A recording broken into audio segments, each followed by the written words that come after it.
Hello friends, welcome to dive to learn.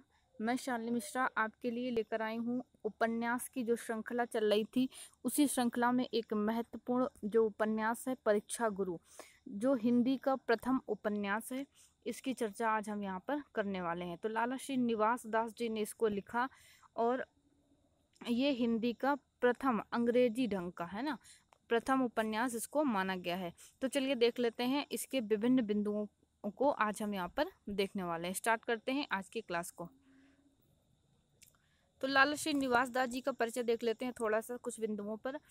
ये मथुरा के निवासी थे। लाला श्रीनिवास दास जी भारतीय युग के चर्चित लेखकों में से एक हैं और इन्होंने आधुनिक ढंग का पहला उपन्यास परीक्षा गुरु लिखा। ठीक है, 1882 को परीक्षा गुरु का प्रकाशन हुआ था। इंपॉर्टेंट बिंदु ये है इसका, 1882 में इसका प्रकाशन हुआ। उपन्यास के अतिरिक्त नाटक के क्षेत्र में इन्हें भरपूर ख्याति प्राप्त हुई थी। प्रमुख नाटक है इनके प्रहलाद चरित्र, तप्ता समर्ण, रणधीर और प्रेम मोहिनी, संयोगिता, स्वयंवर, ये सभी इनके नाटक हैं।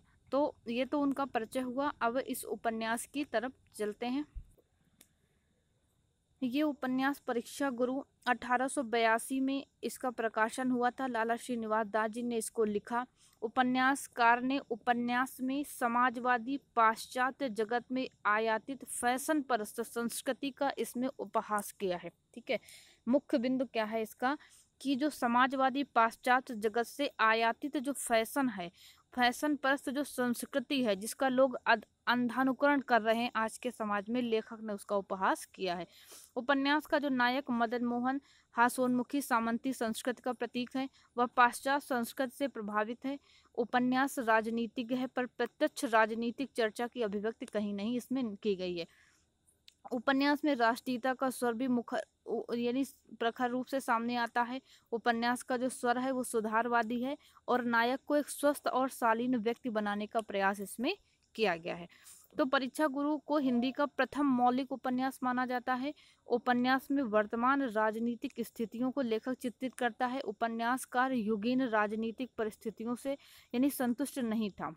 ठीक है, लाला श्रीनिवास दास उस समय की जो राजनीतिक परिस्थितियां थी उनसे संतुष्ट नहीं थे। वे अंग्रेजी व्यवस्था को बदलना चाहते थे। एक वे ही क्या यानी सभी बदलना चाहते थे अंग्रेजी शासन को। तो इस उपन्यास में उपन्यासकार ने राजनीतिक अधिकारों की मांग तो नहीं की, लेकिन शासन संबंधी प्रतिदिन अपने अनुभवों को उपन्यास में एक निसंकोच भाव से चित्रित किया है। ब्रिटिश साम्राज्यवाद का समर्थन करते हुए भी अंग्रेजों की आर्थिक नीति पर रचनाकार ने करारा व्यंग्य किया है। ये अंग्रेजी शासन व्यवस्था पर लेखक इसमें व्यंग्य करता है। तो इस पर यानी कि लेखक क्या था, अंग्रेजों की जो आर्थिक नीति थी उससे वो संतुष्ट नहीं थे और क्योंकि अंग्रेजों की जो आर्थिक नीति के कारण क्या था, देश का पारस्परिक जो व्यापार था मिट गया था। नवीन आर्थिक ढांचे का सारा धन विदेश जा रहा था। श्रीनिवास दास पर दादा भाई नौरोजी और सुरेंद्र नाथ बनर्जी का प्रभाव दृष्टिगोचर होता है और इन राजनेताओं ने भी अंग्रेजी शासन व्यवस्था का समर्थन तो किया था, पर उनकी आर्थिक नीति की कटु आलोचना भी की थी। तो परीक्षा गुरु ये क्या है, एक उपदेश परक उपन्यास है। ठीक है, ध्यान से समझिएगा इस चीज को।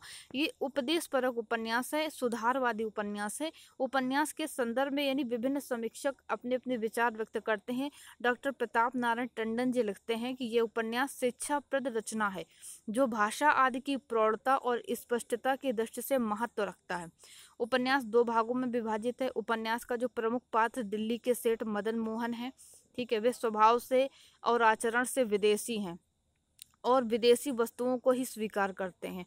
उनके कुमित्र चुन्नीलाल, शंभूलाल और बैजनाथ उनके दुष्प्रवृत्तियों की ओर उनको ढकेलते रहते हैं और इससे मदन मोहन का क्या होता है, पतन हो जाता है। वे जेल में बंद कर दिए जाते हैं। इन कठिन परिस्थितियों में उनका एक भी मित्र तो नहीं कहेंगे, कुमित्र उनकी मदद नहीं करता।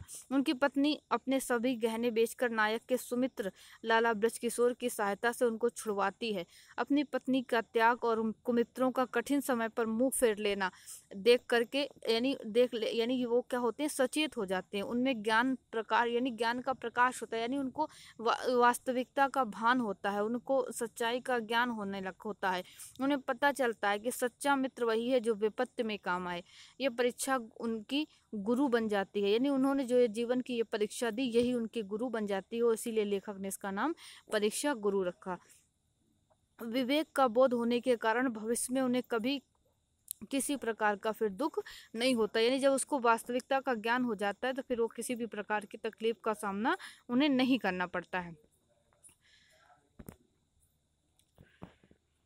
तो राजकीय दृष्टि से देखें तो ये समय क्या था, समाज में परस्पर विरोधी विचारधाराओं का था। उस समय विरोधी विचारधाराएं पनप नहीं थी। एक और कट्टर भारतीयों का अनुगमन करने वाले लोग थे, तो दूसरी ओर ऐसे लोगों की संख्या भी कम नहीं थी जो धीरे धीरे विदेशीपन के रंग में रंगते जा रहे थे। तो विदेशी जीवन का ये अंधानुकरण सामान्य व्यक्ति का तो प्रश्न ही नहीं है, उच्च वर्ग के लिए कभी कभी अभिशाप बन गया था, यानी बन जाता था। और जैसे उपन्यास के नायक के लिए अभिशाप बन गया। लेखक ने इन्हीं चीजों का यहाँ पर चित्रण किया है कि विदेशीपन जो क्या है हम उसमें रंगते, तो आज भी हम उसी रंग में पाश्चात्य संस्कृति में रंगते चले जा रहे हैं हर क्षेत्र में। तो ये कहते हैं ये हमारे लिए कभी कभी बहुत अभिशाप बन जाती है, उसी का वर्णन लेखक यहाँ पर करता है। तो भारत में विदेशी वस्तुओं का स्वीकार और विदेशी वस्तुओं का बहिष्कार, यानी स्वदेशी वस्तुओं का स्वीकार और विदेशी वस्तुओं का बहिष्कार आंदोलन गांधी जी की प्रेरणा से शुरू किया गया था, और वही आंदोलन आगे चलकर प्रेमचंद के उपन्यासों में हमको दिखाई पड़ता है। तो इस आंदोलन की चर्चा प्रथमतः परीक्षा गुरु में ही की गई थी। अगर आप पूरा इसको पढ़ेंगे इसके मूल रूप को, तो उसमें देखेंगे कि इस आंदोलन की चर्चा वहां पर मिलती है। इस संदर्भ में डॉक्टर टंडन जी लिखते हैं कि नैतिक आदर्श राष्ट्र प्रेम की जो भावना आगे चलकर उत्तर भारतेंदु काल के उपन्यासों में मिलती है, उसका सूत्रपात इसी युग में किया जा चुका था। इस दृष्टिकोण से उपन्यास की अनेक प्रवृत्तियां इस युग की रचनाओं, यानी इस उपन्यास की जो अनेक प्रवृत्तियों का जो श्रेय है, यानी इस युग की रचनाओं को है। मतलब उपन्यास की जो प्रवृत्तियां हम देखते हैं, ये उस युगीन जो प्रवृत्तियां थी, रचनाएं थी, उससे वो प्रभावित होता हमें दिखाई पड़ता है। तो इस परीक्षा गुरु इस तरह के हम कहते हैं एक सफल मौलिक कृति है, और अनेक विचारकों ने इसको हिंदी का पहला मौलिक उपन्यास माना है। तो ये तो था इसका विश्लेषण। इसके कथानक की तरफ अब हम चलते हैं। तो इसका कथानक है कि लाला श्रीनिवास कुशल महाजन और व्यापारी थे। अपने उपन्यास में उन्होंने क्या किया, मदन मोहन नामक एक रईस के पतन और फिर सुधार की कहानी सुनाई। ठीक है, मदन मोहन क्या होता है, एक समृद्ध वैश्य परिवार में पैदा होता है और बचपन में अच्छी शिक्षा और उचित मार्गदर्शन न मिलने के कारण युवावस्था में गलत संगति पकड़कर अपनी सारी दौलत खो बैठता है। ना ही उसे आदमी की परख होती है, और ना ही वह और अपने सच्चे जो उसका सच्चा दोस्त होता है, जो हितैषी होता है, जो उसका भला बुरा समझता है, ब्रज किशोर को अपने से दूर कर लेता है और चुन्नीलाल, शंभुदयाल, बैजनाथ, पुरुषोत्तम दास जैसे कपटी और लालची मौकापरस्त खुशामद दोस्तों को अपना दोस्त मानने लग जाता है, यानी उन्हीं के आसपास घिरा रहता है। और बहुत जल्द इनकी गलत सलाहों के चक्कर में मदन मोहन भारी कर्ज में डूब जाता है, और कर्ज के समय पर अदा न करने पाने से उसे अल्प समय के लिए कारावास हो जाता है। तो उसके बाद इस कठिन स्थिति में उसका जो सच्चा मित्र ब्रजकिशोर होता है, एक वकील होता है, उसकी मदद करता है और उसकी खोई हुई संपत्ति उसे वापस दिलाता है। और इतना ही नहीं, मदन मोहन को सही उपदेश देकर उसे अपनी गलतियों का एहसास भी कराता है। तो यह इसका कथानक है। इसी के आधार पर ये विभिन्न प्रकरणों में विभक्त ये उपन्यास चलता है। लेखक को इस उपन्यास को लिखने की प्रेरणा कहाँ से मिली, इसकी बात हम कर लेते हैं यहाँ पर। तो इस पुस्तक की रचना लेखक लिखता है खुद भूमिका में कि मुझे महाभारत आदि, संस्कृत गुलिस्तान वगैरह, Farsi, inspector Lord Bacon, Goldsmith, William Cowper आदि के जो पुराने लेखों और स्त्री बोध आदि के वर्तमान रिसौलों से बड़ी सहायता मिली है, और इसलिए इन सबका मैं बहुत उपकार मानता हूँ, और दीन दयालु परमेश्वर की निहर्तुक कृपा का सच्चे मन से अमित उपकार मानकर यह लेख समाप्त करता हूँ। यानी इसी लेख से लेखक को, इन्हीं के लेखों से लेखक को इसको लिखने की प्रेरणा मिलती है।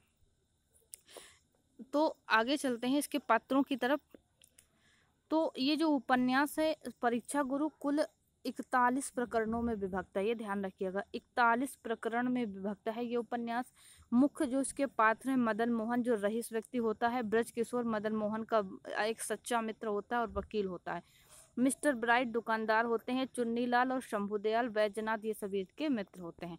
ठीक है, और इसकी जो भाषा है दिल्ली के लोगों की साधारण बोलचाल की भाषा, संस्कृत, फारसी, अरबी, अंग्रेजी और वर्तमान साहित्य की सहायता से, यानी मिलती जुलती भाषाएं इसमें देखने को मिलती हैं।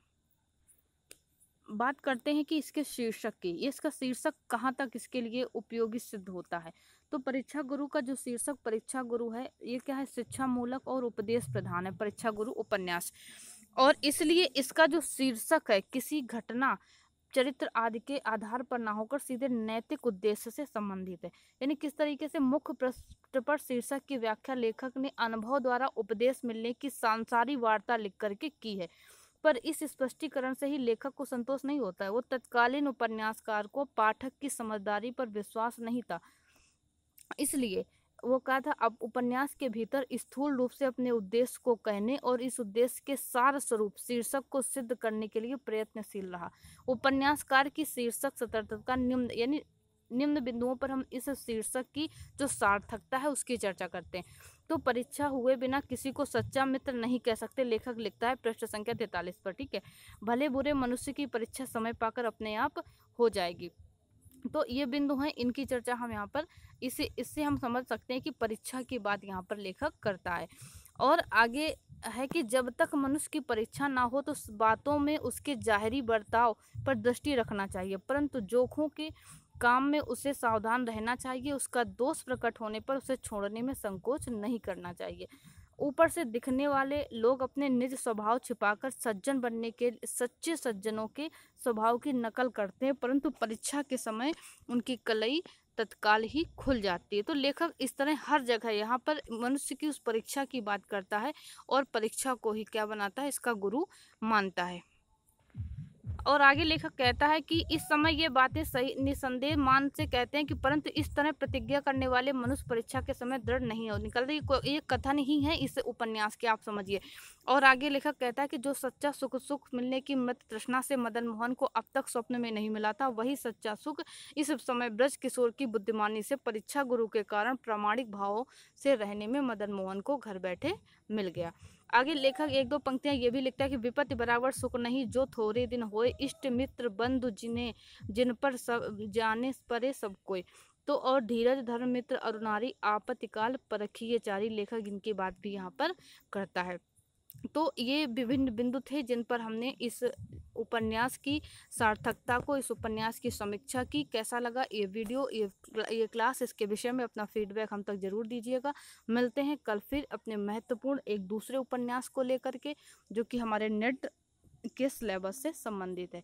तो चलिए मिलते हैं कल फिर। Thank you.